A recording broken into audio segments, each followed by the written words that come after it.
ये महत्वपूर्ण प्लेटफॉर्म जो हमारा संपूर्ण इकोसिस्टम है, जहां हमें सभी नवीनतम खबरें और अपडेट्स मिलती हैं, हमेशा खुला ही रहेगा। और यह ऑन पैसिव से जुड़ी सभी आवश्यक जानकारियों का आपका सबसे विश्वसनीय और भरोसेमंद स्रोत बना रहेगा। अब चलिए उस छोटे से महत्वपूर्ण वाक्य के बारे में विस्तार से बात करते हैं। इसका क्या मतलब है?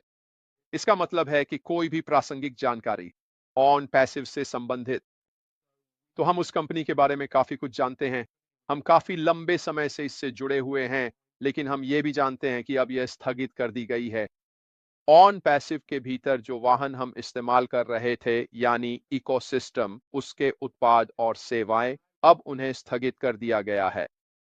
वह वाहन अब कार्यशील नहीं है, वह अभी भी मौजूद है, लेकिन अब हम आगे बढ़ चुके हैं और अगले चरण में जाने के लिए एक अलग वाहन का उपयोग कर रहे हैं। लेकिन ऑन पैसिव से जुड़ी सारी जानकारी हमें अब भी ओईएस के माध्यम से ही मिलेगी। वही पॉपअप जहां हम नियमित रूप से सही जानकारी प्राप्त करने के लिए जाते हैं। ये समझना वास्तव में बहुत जरूरी है कि ऑन पैसिव के बारे में जानकारी प्राप्त करने का माध्यम अब भी वही रहेगा। हम अभी भी ऑन पैसिव के बारे में जानकारी क्यों प्राप्त कर रहे हैं? क्योंकि उस व्यवसाय से जुड़ी सभी चीजें पर्दे के पीछे पूरी तरह से व्यवस्थित और सुलझाई नहीं गई हैं। अब भी कुछ महत्वपूर्ण बातें बाकी हैं जिन्हें संबोधित करना जरूरी है, और हमारे सीईओ हमें उन बातों के बारे में अपडेट देंगे जिन्हें अभी भी संबोधित किया जाना है, और उन पर हो रही प्रगति के बारे में भी, और ये भी कि वे सभी चीजें किस तरह से आगे बढ़ रही हैं। उन्हें अब भी एक ऐसी जगह की जरूरत है जहां वे हमें इन सब के बारे में अपडेट दे सकें, और वह जगह हमारे ओईएस में ही होगी। उस पॉपअप में जो ऑन पैसिव से संबंधित है। और क्या आपने यह भी देखा कि उस पॉपअप में ऑन पैसिव को लिखने का तरीका अलग था? हम सभी बहुत अभ्यस्त हैं, और हमारे सीईओ के निर्देशानुसार ऑन पैसिव को लिखने के तरीके के सभी अक्षर बड़े अक्षरों में। हम इसे कई सालों से कर रहे हैं। क्यों? क्योंकि जब ऑन पैसिव को बड़े अक्षरों में लिखा जाता है तो उसका प्रभाव कहीं अधिक होता है। और यह सब हमारा हिस्सा था जिससे हम व्यवसाय को ऑन पैसिव का संदेश बड़े और बोल्ड तरीके से बाहर पहुंचाने में मदद कर रहे थे, ताकि लोग इसे पहचान सकें। लेकिन इस मामले में यह पहली बार है जब मैंने यह देखा है कि इसमें बड़ा ओ, छोटा एन, बड़ा पी और बाकी सब छोटे अक्षरों में लिखा गया था। अब इसके कुछ कारण हो सकते हैं, और ये मैं बस आप लोगों से बात कर रहा हूं कि मुझे क्यों लगता है कि इसके पीछे कुछ कारण हो सकते हैं कि ऑन पैसिव को फिर से उसी तरह से लिखा जा रहा है। जहां तक इसका सवाल है, इसे इस तरह क्यों लिखा गया है? अब यह मेरी राय है, और यहाँ कुछ संभावित परिदृश्य हैं। पहला कारण कानूनी हो सकता है। क्यों, कहां, क्यों इसे इस तरह लिखा गया है?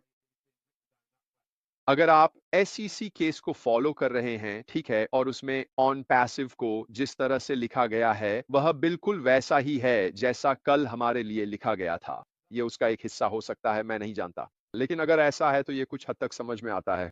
दूसरा कारण निश्चित रूप से यह है कि अब हम एक व्यवसाय के रूप में उस शब्द को इतना महत्व नहीं देना चाहते, क्योंकि हम उससे दूर जा रहे हैं।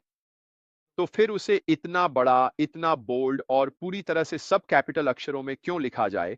अब इसकी वास्तव में कोई खास जरूरत नहीं है। तो यह बस मेरी एक व्यक्तिगत सोच है कि शायद यही एक मुख्य वजह है कि हमने यह विशेष रास्ता चुना है। या फिर एक तीसरा महत्वपूर्ण कारण भी हो सकता है, शायद वे कैपिटल अक्षरों में लिखना ही पूरी तरह से भूल गए हों। कौन जानता है? लेकिन इन तीनों में से कोई भी स्थिति ओ न्यूज 12 के हिसाब से इसे एक अलग तरीके से लिखने का एक कारण हो सकती है, जो कि महत्वपूर्ण है।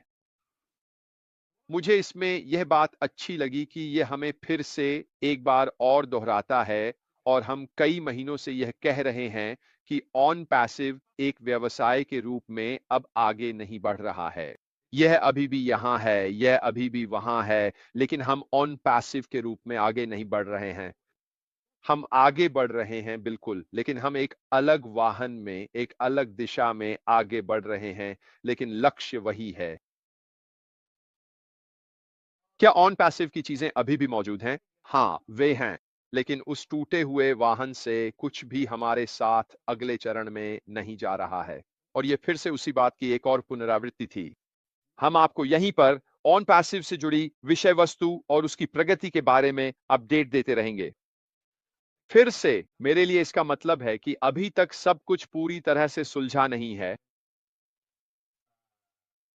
कानूनी मामलों की बात करें तो कुछ चीजें अभी भी लंबित हो सकती हैं।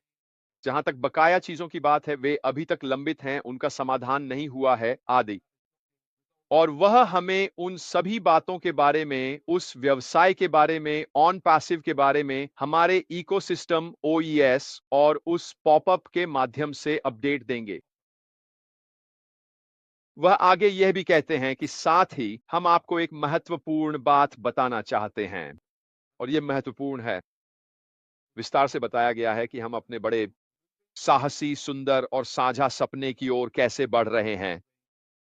इसकी जानकारी इकोसिस्टम के उस पॉपअप के माध्यम से पोस्ट नहीं की जाएगी जिसे हम आम तौर पर जानकारी के लिए देखते हैं। क्यों नहीं? क्योंकि जहां हम जा रहे हैं वो वह जगह नहीं है जहां हम थे। यह बिल्कुल नया है। ये कोई पुनर्निर्माण नहीं है। ये उसका हिस्सा नहीं है। ये कोई ऐसी चीज नहीं है जिसे हम अपने साथ ले जा रहे हैं। और यही एक और महत्वपूर्ण संकेत है, एक और ठोस और महत्वपूर्ण कारण है कि हम ओईएस प्लेटफॉर्म से हटकर कुछ नया और बेहतर अपना रहे हैं। ये एक और अलगाव है शायद। तो फिर ये कहां पोस्ट की जाएंगी? यही बड़ा सवाल है। हर कोई पूछ रहा है, क्या हमारे पास नया ओईएस होगा? क्या हमारे पास ये होगा? क्या हमारे पास वह होगा? हमें नहीं पता। और यही हमारे सीईओ के रहस्य का हिस्सा है।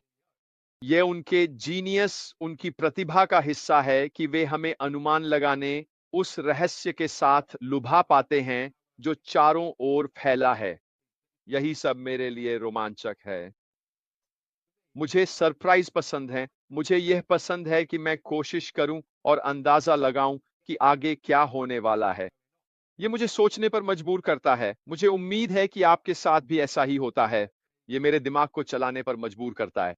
मैं सोचता हूं कि यह क्या होने वाला है। ये हो सकता है, वो हो सकता है। आप जानते हैं, उन्होंने ऐसा क्यों किया? और ये सारी रणनीतियां जानबूझकर बनाई गई हैं।